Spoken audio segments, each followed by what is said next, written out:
dernières actualités, les dernières actualités, gaming, gaming, gaming, no game keycard, les dernières actualités, les dernières actualités, gaming, gaming, gaming, no game keycard, no game keycard, no game keycard, no game keycard, no game keycard.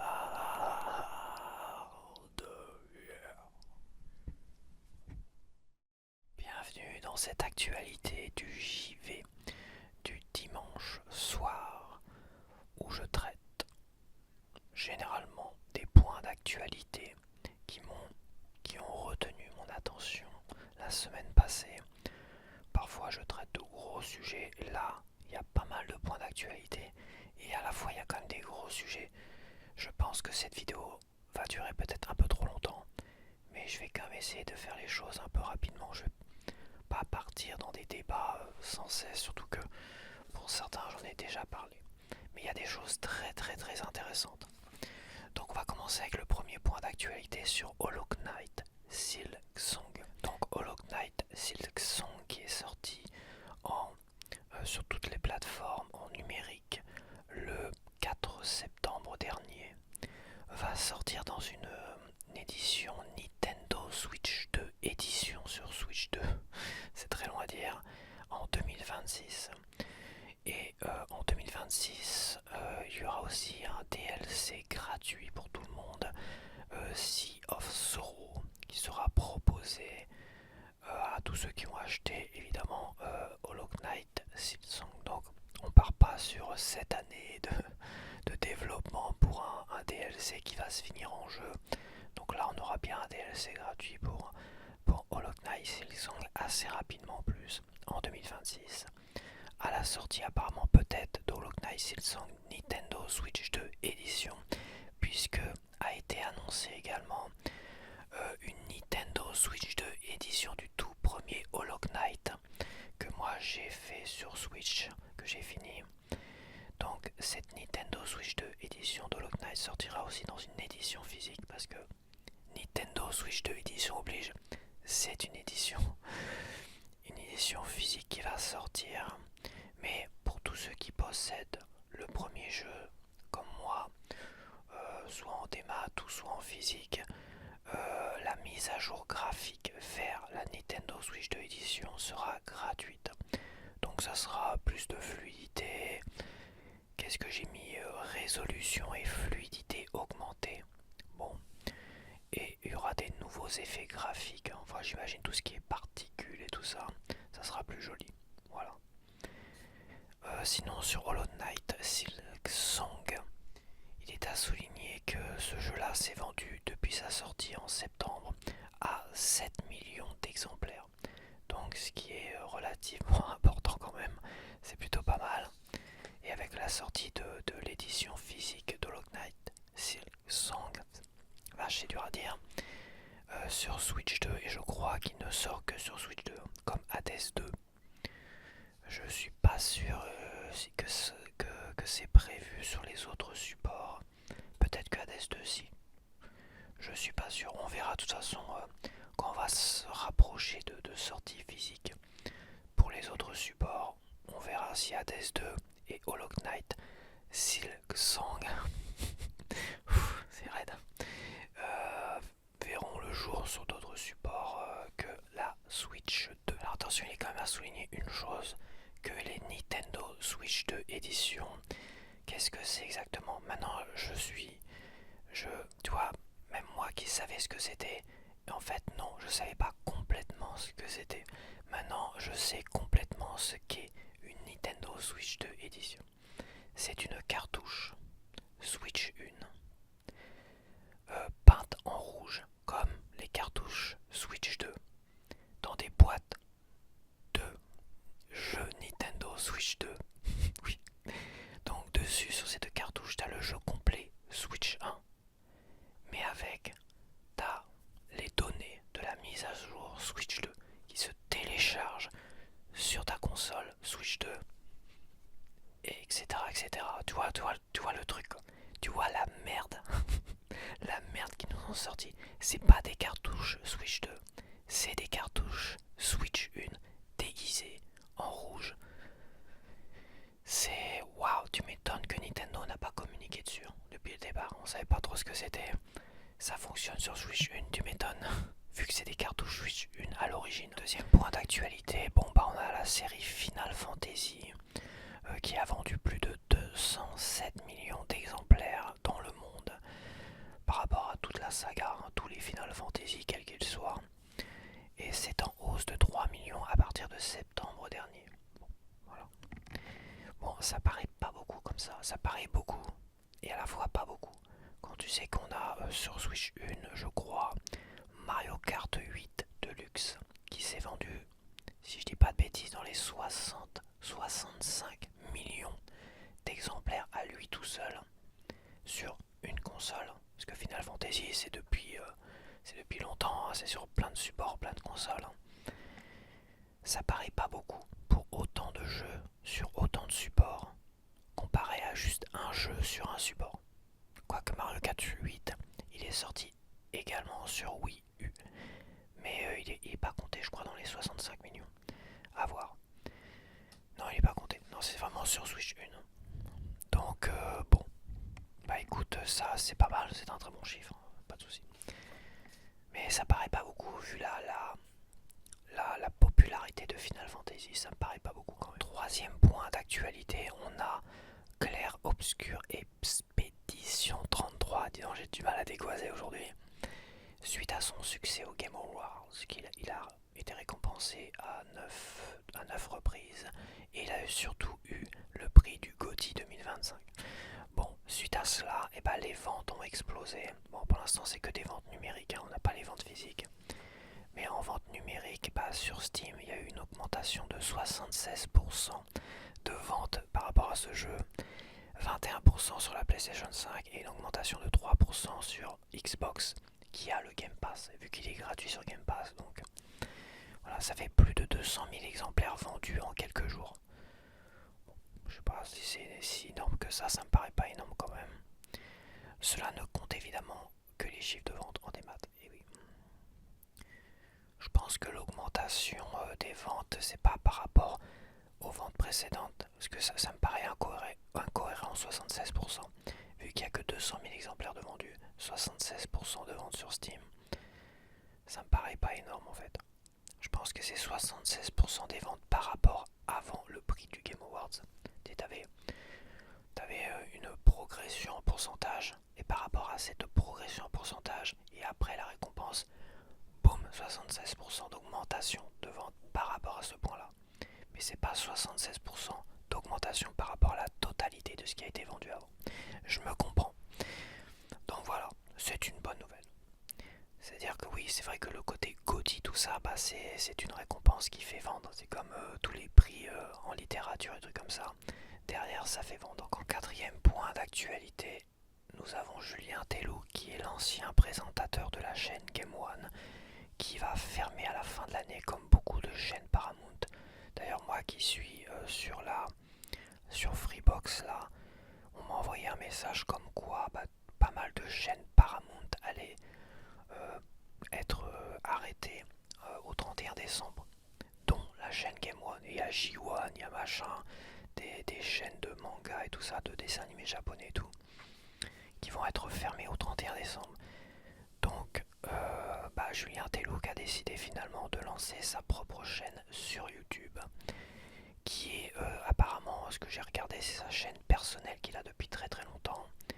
Il avait déjà commencé à partager 2-3 vidéos, c'est pour ça que quand je suis arrivé dessus, j'ai vu qu'il y avait quand même pas mal de vidéos et que ça datait sa chaîne. Donc c'est sa chaîne personnelle qu'il avait depuis longtemps, mais cette fois-ci il va continuer à développer l'actualité JV sur cette chaîne-là. Je sais pas, il va sûrement inviter du monde, les anciens de la chaîne Game One, et on verra bien. Donc je préfère le préciser, c'est un point d'actualité intéressant, c'est un nouvel acteur finalement dans l'actu du JV sur YouTube, et bon courage à lui, hein. Je lui souhaite bon courage quand même.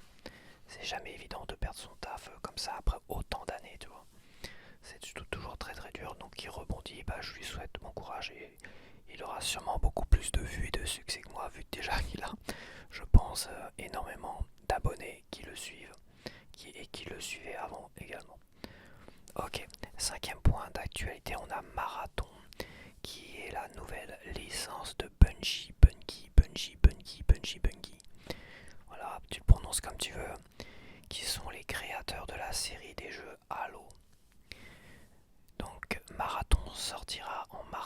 2026, ça y est, il va sortir à 40 balles, 40 boules, 40 euros.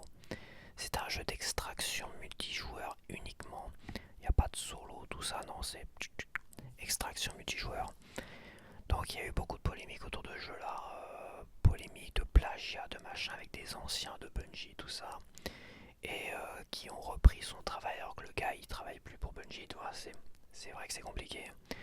Et on a eu aussi beaucoup de polémiques autour de l'aspect graphique du jeu, une sorte de cel shading, tu vois. Faut pas oublier que le cel shading c'est un peu un cache-misère, mais le cel shading c'est un aspect graphique qui vieillit super bien. Tous les anciens jeux en cel shading, aujourd'hui je trouve qu'ils ont vachement bien vieilli.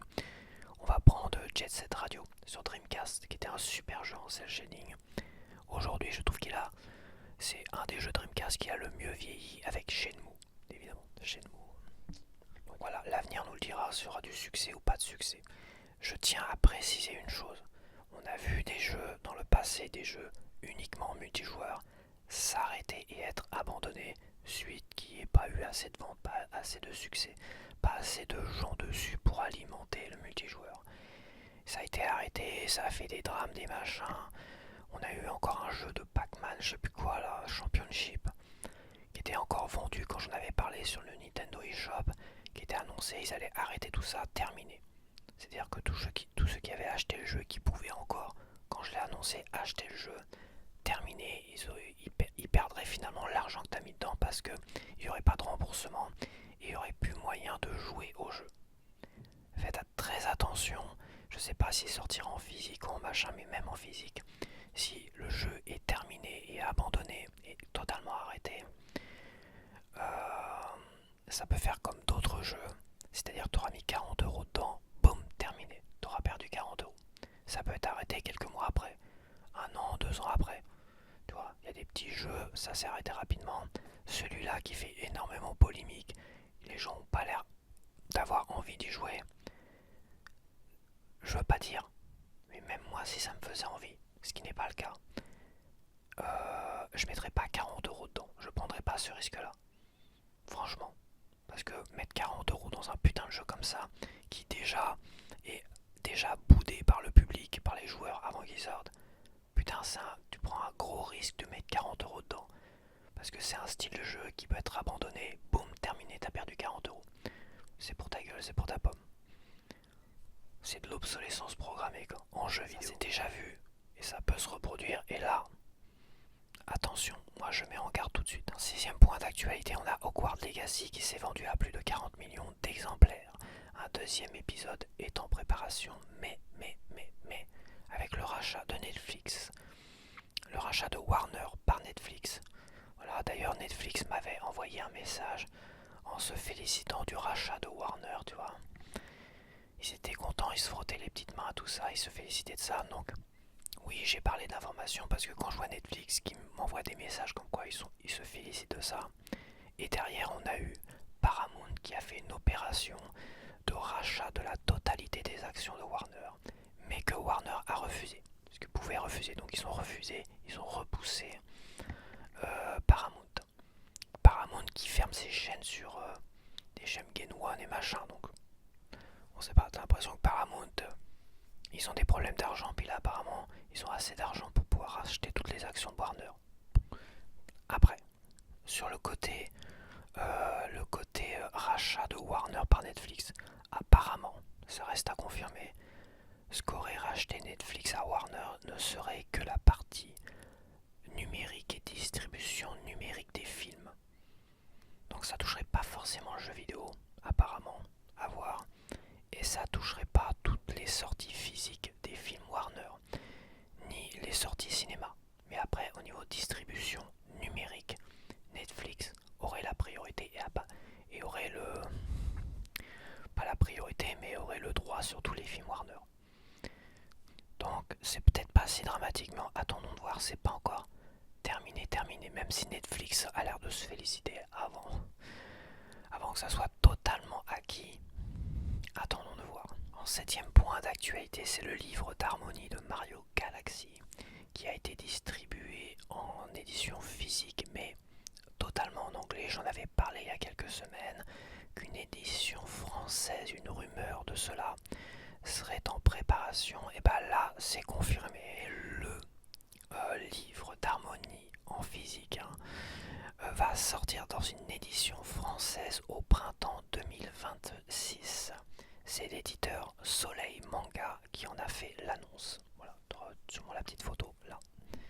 Donc voilà, c'était pas des fausses rumeurs, c'était bien réel.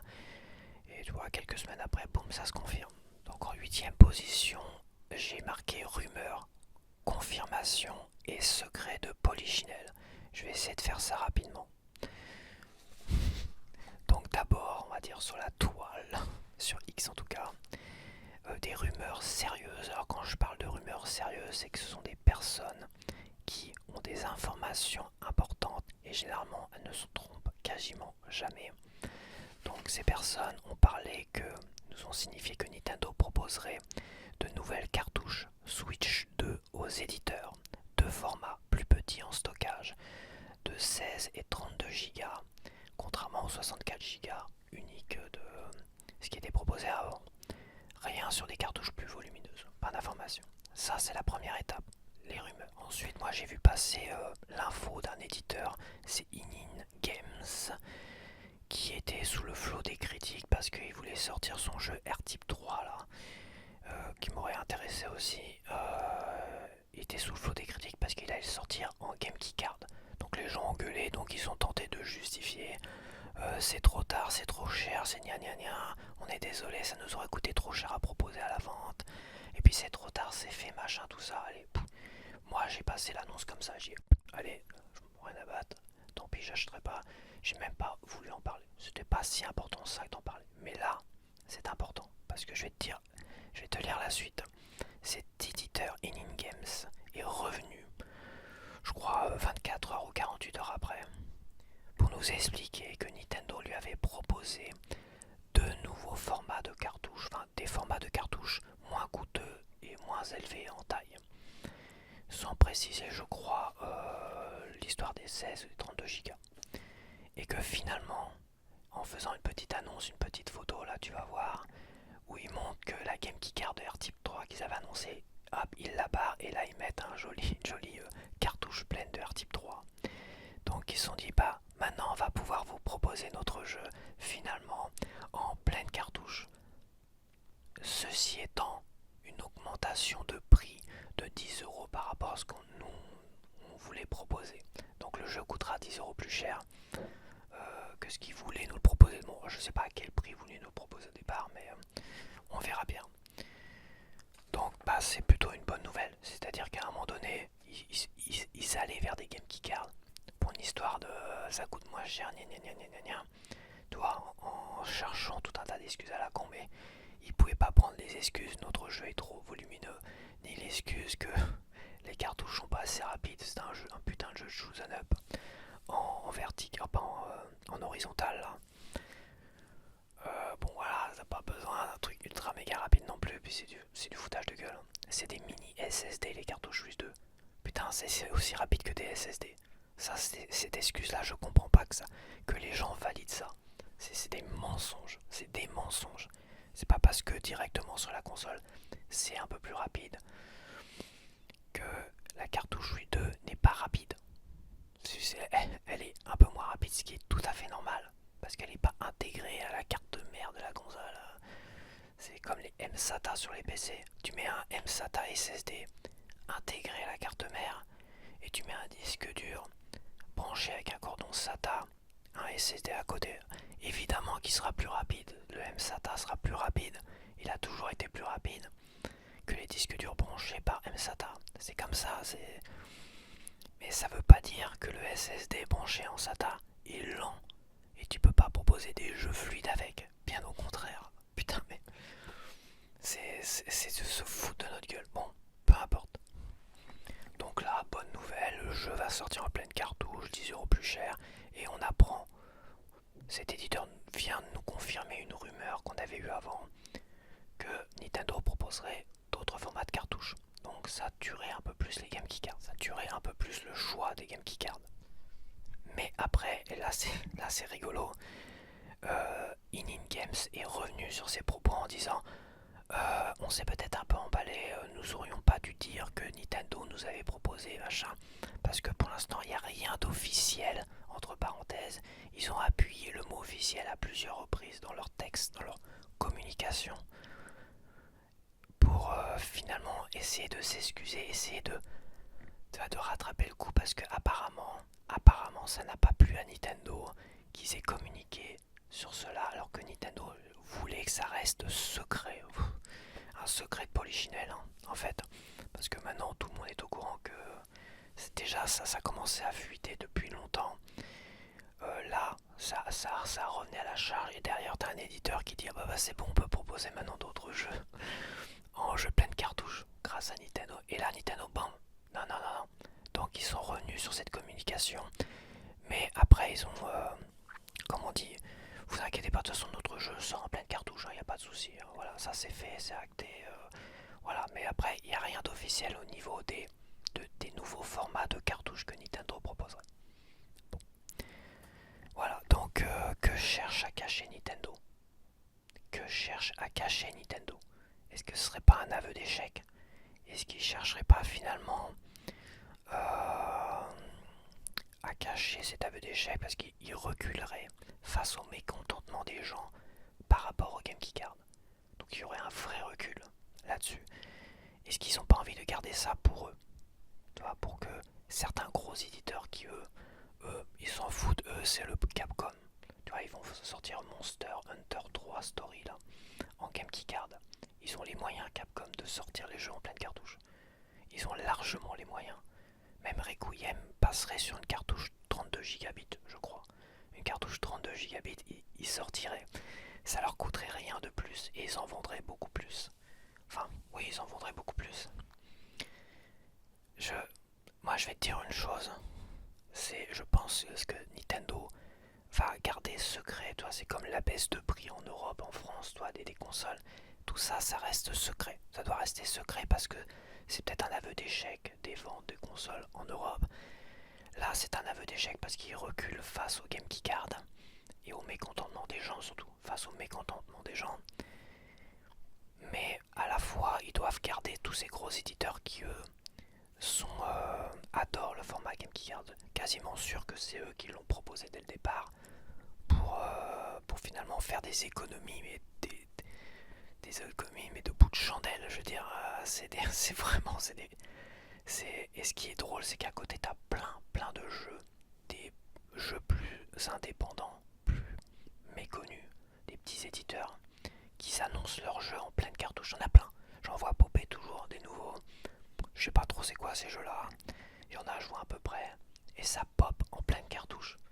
Par contre, Capcom, Square Enix, et qui d'autre, je sais plus, Sega encore.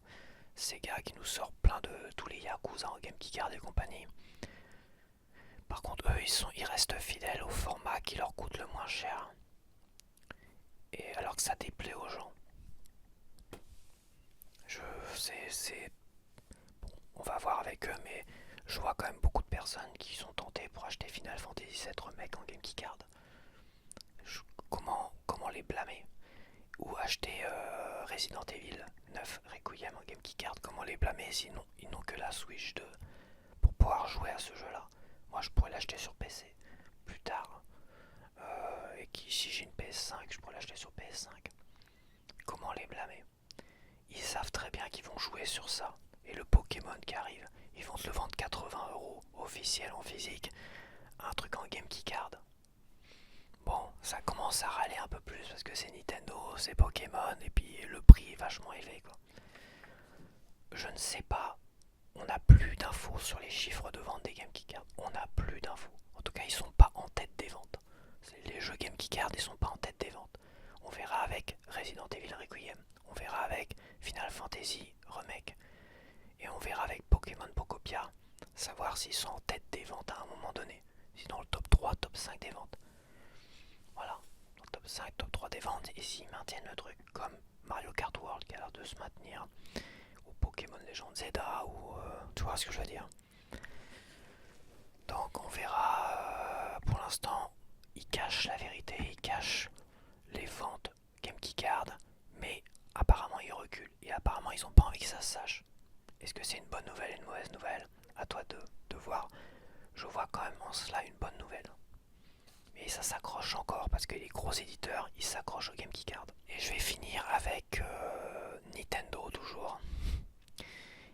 Il faut quand même parler de deux choses. La première chose c'est Metroid Prime 4 qui déjà apparemment a énormément déçu. Rien que les fans de Metroid Prime 4, beaucoup ont été énormément déçus avec ce jeu-là. Donc dans ce déchaînement de mécontentement et tout ça, il y a eu comme un problème qui est à souligner. Et je remercie Arnaud de me l'avoir rappelé, Arnaud ASMR, qui me l'a rappelé, c'est que pour avoir de la musique dans la zone désertique où tu te trimbales en moto, un truc vraiment inutile. Plus je vois des gameplays de cette zone là, plus je dis putain mais qu'est-ce que c'est moche, qu'est-ce que c'est très rigide en plus. La moto, tout ça, le fait de glisser, c'est... T'as l'impression de voir un jeu d'une très vieille époque, bien avant la PlayStation 1, au niveau de la rigidité et tout ça, enfin bref. Et en fait, pour activer de la musique, parce qu'apparemment il n'y a pas de musique, pour activer de la musique dans cette zone-là, il faut acheter une Amiibo. Donc c'est des petites figurines avec des petites puces, voilà, et qui te permettent de gagner des bonus quand tu ramènes la petite figurine sur ta manette. Voilà, hop, tu scannes la petite puce et ça te donne des skins, des machins. Et pour Metroid Prime 4, ça te donne le droit d'avoir de la musique sur cette zone-là. Quand tu vois que le jeu déjà il est décevant, en plus de ça ils te mettent une option ripou qui te permet d'avoir de la musique à certains endroits. Mais il faut que tu achètes une Amiibo peut-être à 30 euros je crois, je sais plus. Les prix varient énormément mais à 30 euros l'Amiibo, boum, t'as de la musique. Bon voilà quoi. C'est... Que dire de ça? Est-ce que ça c'est pas du foutage de gueule? Je crois qu'on avait atteint déjà les limites du foutage de gueule avec le online payant, après les premiers DLC payants, après les Season Pass payants et les jeux non terminés. Après on a plus de notices, après on a des Game Keycards, après on a des jeux des maths au prix fort, et après on a des DLC juste quelques jours après au prix de 20 euros de machin sur Switch 2. Des DLC vraiment inutiles. Maintenant, si tu veux de la musique dans tes jeux vidéo, et bah faut acheter des figurines à côté pour avoir de la musique. Putain mec, c'est des génies hein, chez Nintendo. Franchement, business is business. Waouh, c'est pire que les micro-paiements d'Electronic Arts. Hein. La vache, je crois que on atteint des records de je sais pas si c'est de l'arnaque ou du foutage de gueule. Bah, de toute façon de l'arnaque, j'ai du foutage, mais là ouais, c'est de l'arnaque. Je veux dire, on tombe finalement dans une forme d'arnaque légale. Ouais, une forme d'arnaque légale. Et c'est chez Nintendo. Putain, je félicitais Nintendo quand j'avais acheté la Switch Lite il y a un an. Et depuis la Switch 2, mais je tombe des nues, mais plus j'avance avec Nintendo, plus c'est une catastrophe. Hein. Franchement. Et toujours chez Nintendo, un jeu que là j'ai acheté, Kirby Air Riders, que Masahiro Sakurai a dit c'est terminé le jeu tel qu'il est, on se barre tous, merci, on ferme boutique, merci, au revoir, tout ça, tatati tatata. Il y a eu une rumeur là, récemment, donc j'ai rien vu d'officiel, pour moi c'est quelque chose que j'ai lu par rapport à la polémique actuelle, parce que là il y a une polémique, qui avait l'air de dire que Masahiro Sakurai aurait préparé avant de partir et aurait programmé une année d'événements. Oh, merci Masahiro Sakurai. Donc tu nous abandonnes, mais tu nous as fait un petit programme qui va nous mettre des petits événements comme ça de temps en temps pour Pâques, pour Noël, dont celui de Noël qu'on a eu là. Enfin, donc il nous a programmé un an d'événements. Merci, au revoir, démerdez-vous avec ça. J'ai envie de dire putain mais qu'est-ce que c'est triste, qu'est-ce que c'est glauque déjà. Putain qu'est-ce que c'est glauque. Parce que quand Gears of War 5 ils ont abandonné le jeu au bout de 3 ans de multijoueur, donc ils l'ont fait vivre pendant 3 ans, bah c'est pareil, ils ont programmé un système de boucle aléatoires avec des bonus, malus aléatoires par rapport aux hordes. Tu vois genre, toutes les semaines, patata, ça tournait comme ça, de façon aléatoire. Bon, c'est un peu glauque, donc il va nous faire quoi? Des événements tout ripou comme ça, de façon aléatoire. On aura peut-être des petits bonus quand même à gagner. Donc il nous a préparé un an de ça, déjà de savoir ça, je trouve ça glauque. Ça ne donne pas envie de faire une année de multijoueur comme ça en sachant que c'est programmé à l'avance et s'il y a un problème. Et, et c'est là la polémique. C'est que s'il y a un bug ou un problème, il n'y a personne pour corriger le bug et le problème. Et oui, parce qu'ils sont partis en laissant un événement de Noël de 10 jours. Oui, de 10 jours. Non, peut-être pas 10 jours, du 19 décembre. Donc de vendredi dernier à 4h du matin jusqu'au 26 décembre. Donc 7 jours. Une semaine. Voilà. Un petit événement d'une semaine pendant les périodes de fête où tu pouvais gagner des petits bonus, des permis, des skins et surtout tu pouvais gagner au final le chapeau du Père Noël, le bonnet du Père Noël que tu pouvais mettre sur tes petits personnages. Donc ça a commencé à 4h du matin vendredi dernier. Moi j'y vais à 13h, je vais me faire une partie, tiens je vais aller me débloquer petit bonnet de Père Noël. Il paraît qu'apparemment il y a aussi des maps qui seront habillées en tenue d'hiver comme Skya, machin tout ça. Bon j'ai rien vu de ça. Hein. Il n'y a que le menu où il y a des petites étoiles et des petites boules de Noël qui sont apparues, c'est très discret. Bref, j'arrive à 13h, je vois événement, le bouton événement a redisparu. Putain, t'as les notifications parce que t'as des notifications, il est ultra complet le jeu. T'as même des notifications, t'as les dates des mises à jour des événements qui commencent, qui se terminent, tout ça. Je vais voir les notifications dans la zone courrier du menu du jeu. Et là je vois événement du 19 au 26 décembre. Ok, ça commence à 4h du matin. Ok. Je vois, paf, terminé. Les gars, c'est terminé. Attends, c'est même marqué jusqu'au 26 décembre. Bon, je vais voir sur internet. Je vois 2-3 gars qui se posent la question avec un skin, un scan d'écran et tout ça. Regardez, c'est terminé. Qu'est-ce qui se passe, machin, tout ça. Bon, c'est bizarre. Les gens commencent à se poser des questions. C'est en cela que j'ai vu dans les commentaires à droite et à gauche cela, et c'est un japonais qui avait précisé ça, que Masahiro Sakurai avait préparé, programmé un an d'événement. Et les japonais apparemment c'était les premiers à jouer dessus parce que en fait l'événement a été disponible quelques heures. Donc certains ont eu le chapeau et tout ça, mais moi à 4h du matin je dors, je suis désolé. 4h du matin chez nous, peut-être que c'était disponible chez les japonais avant nous. Et apparemment c'est le cas parce que certains ont le chapeau. Donc après on a eu une annonce officielle de, je sais plus qui, c'était même pas Nintendo, c'était d'un gars de chez Nintendo. C'était parce que moi je me suis abonné aux pages de Kirby Rider japonais, machin et tout ça, c'est pour ça que j'ai les informations. Et pourtant je peux dire que ça circule pas dur non plus, hein. J'ai eu du mal à avoir ce communiqué, on va dire. Donc ils nous ont dit que suite à des bugs, un problème technique sur cet événement, ils ont préféré terminer l'événement, l'arrêter, l'abandonner. Voilà, c'est tout. On a eu un bug, un machin, il y a une malfonction, ouais c'est ça, c'est une malfonction le terme. Il y a eu une malfonction dans l'événement, on l'arrête. Ils ont fermé boutique, ils se sont tous barrés, il n'y a pas un développeur pour travailler sur le jeu maintenant. Ça c'est sûr. Parce que s'il y avait des développeurs, on règle le problème rapidement, 2 heures après c'est fait. Eh non, ils ont programmé des événements, mais s'il y a un bug, c'est mort, l'événement est terminé, merci, au revoir. Donc on a encore un gars qui est arrivé après coup pour dire bon, envoie un message, allez c'est bon. Peut-être un gars qui s'occupe du site internet de Kirby Rider, tu vois. Un gars du marketing en fait, qui s'occupe derrière d'envoyer des annonces, des bandes annonces, des trucs comme ça. Qui peut-être fait, mais c'est pas un développeur. C'est pas un gars qui va aller dans le programme du jeu et changer quoi que ce soit, tu vois ce que je veux dire. Et c'est là que je me dis, mais pourquoi Nintendo ne crée pas une équipe de développeurs spécialisée dans les jeux multijoueurs édités par Nintendo? Toi, ils sont pas, c'est pas des développeurs qui ont travaillé sur Kirby Rider, mais qui ont les compétences nécessaires pour aller sur chaque jeu online et tout ça. Et ça leur permet de régler les problèmes, de créer des événements et des trucs comme ça. Putain, mais ça,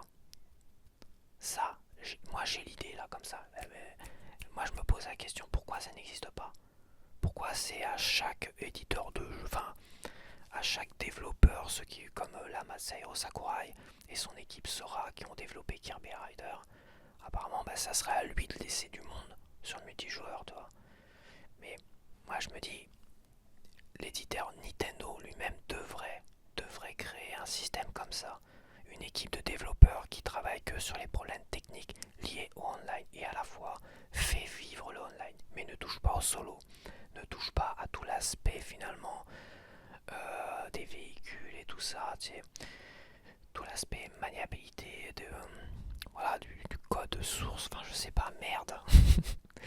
Mais tu vois ce que je veux dire? Là il y a un problème, il n'y a plus personne. Ils ont tous quitté le navire, c'est terminé. Donc un gars lambda comme moi quoi, qui s'occupe là juste du online, de l'aspect graphique, de je sais pas, des annonces et tout ça, qui est derrière son ordinateur, qui est chez lui, qui est en télétravail quoi, et qui s'occupe de tout ça. Puis il dit putain ça a bugué machin, ça se trouve lui-même n'a pas le droit de contacter Masahiro Sakurai ou qui que ce soit des développeurs, il n'a même pas ce droit là quoi. Donc en fait, bah, il dit bon bah écoute, suite à une malfonction, j'ai préféré. En fait, il a rien fait. J'imagine que le jeu a bugué tout seul et s'est arrêté tout seul. C'est tout. C'est ça le problème, le jeu. Parce que l'annonce, moi je l'ai vu après. Moi je l'ai vu après, je l'ai cherché. Hein. Je l'ai trouvé ce matin l'annonce. Hein. Ce matin je l'ai trouvé. Donc ça fait depuis vendredi là, depuis hier. Donc 24 heures. Hier j'ai cherché, j'ai pas trouvé. Donc voilà. Donc il y a eu un bug qui a fermé tout ça. Donc entre ça, on va pas y aller par quatre chemins. Je pense que Nintendo, ils font bien de la merde quand même. Ils font quand même bien de la merde. Je suis désolé, je pouvais pas dire ça il y a un an. Je suis arrivé en fin de vie de la Switch et je dis ouais Nintendo, bravo, hein, bravo, bravo. Putain, depuis la Switch 2, il faut quand même le dire, faut quand même l'avouer. Putain Nintendo, vous faites bien de la merde quand même. Vous faites vraiment bien de la merde. Entre Metroid Prime 4 qui a l'air d'être une purge sans nom, que même les fans sont en train de tirer la gueule 10 km. En plus, si tu veux de la musique, faut acheter une figurine à côté de merde pour activer des musiques. Putain, vous faites bien de la merde quand même. Hein. Vous venez de sortir un jeu, Kirby Rider, qui est génialissime, et est totalement abandonné. Et on va programmer des événements pour faire genre on est toujours là, mais en fait, il y a tellement personne que quand ça bug, boum, bah, l'événement de Noël qui est important, ben, il n'y a pas d'événement Noël et c'est encore plus glauque et triste. Et là, je me pose des questions, quoi. Mais quel gâchis, quoi. Quel gâchis. Donc voilà. Comme il n'y en a pas beaucoup qui vont en parler de ces problèmes avec Kirby Rider, comme pour l'instant je suis le seul à en avoir parlé, et bah. Je crois que Nintendo continuera à faire de la merde en fait. Voilà. Et oui, parce que partenariat, machin, tout ça, donc on n'en parle pas. Voilà. On parle que. On parle que de ce qui est à la surface quoi. Un jeu vient de sortir, oh il est pas si mal, hein. J'y ai joué une heure, il est pas si mal, en gros c'est ça quoi. Finalement il est honnête, hein. Bon. Voilà voilà quoi. Moi je peux rien dire sur Metroid Prime, personnellement. Je peux rien dire de plus. J'ai même pas fait le premier remake et mais bon je pense que la tendance va vers quand même un jeu qui est médiocre. Très très mauvais quand même. Voilà, quand même faut le dire. Bon bah voilà c'est terminé pour aujourd'hui. À côté t'as un gameplay de Final Fantasy VII Remake sur Nintendo Switch 2. Et aussi avant il y a un petit jeu de merde badminton aussi. En attendant que le jeu se télécharge. Que la démo se télécharge toi. Donc c'est un jeu, attention, Game qui garde. Hein. Si t'as Steam, là il est en promo à 20€ là sur Steam en ce moment. 20€, c'est encore un poil cher. Il aurait été à 15€ là. J'attends qu'il descende à 15€ sur Steam. Et moi personnellement je me le paierai à 15€ sur Steam, grand max. Je respecte mes principes d'origine. Voilà, 20€ ça fait un peu cher, je trouve. Encore. Pour un jeu qui est pas terminé, je veux dire, c'est un début de jeu quoi. Ok, bon allez voilà, allez, je te dis à la prochaine. Bye bye.